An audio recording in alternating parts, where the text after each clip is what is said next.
Badharghat rail স্টেশনে express ট্রেনের parcel ভ্যানে বিপুল পরিমাণ ফেন্সিডিল উদ্ধার, তদন্তে রেল পুলিশ ও আরপিএফ।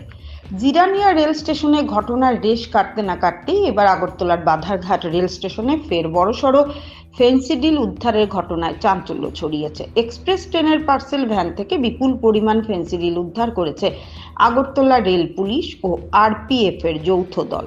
রেল পুলিশ সূত্রে জানা গেছে, গোপন তথ্যের ভিত্তিতে ট্রেনের পার্সেল ভ্যানে তল্লাশি চালানো হয়। তল্লাশির সময় সন্দেহজনক বেশ কয়েকটি প্যাকেট থেকে বিপুল পরিমাণ ফেন্সিডিল উদ্ধার করা হয়। উদ্ধার হওয়া সামগ্রী মোট পরিমাণ ও আনুমানিক বাজার মূল্য নির্ধারণের কাজ সন্ধ্যার পর থেকে শুরু হয়েছে এবং শেষ খবর পাওয়া পর্যন্ত গণনা প্রক্রিয়া চলছিল।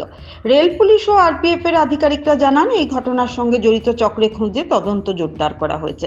পার্সেল বুকিং সংক্রান্ত নথিপত্র খতিয়ে দেখা হচ্ছে এবং কারা এই চালানের সঙ্গে যুক্ত তা চিহ্নিত করার চেষ্টা চলছে। একদিকে জিরানিয়া, অন্যদিকে বাধারঘাট, পরপর দুটি বড় ফেন্সিডিল উদ্ধারের ঘটনায় রাজ্যে ফের নেশা কারবারের বিস্তার নিয়ে গভীর উদ্বেগ প্রকাশ করছেন সাধারণ মানুষ।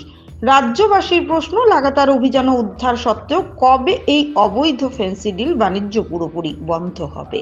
ত্রিপুরা থেকে গোপাল সিং এর রিপোর্ট, আসাম প্রাইম নেটওয়ার্ক।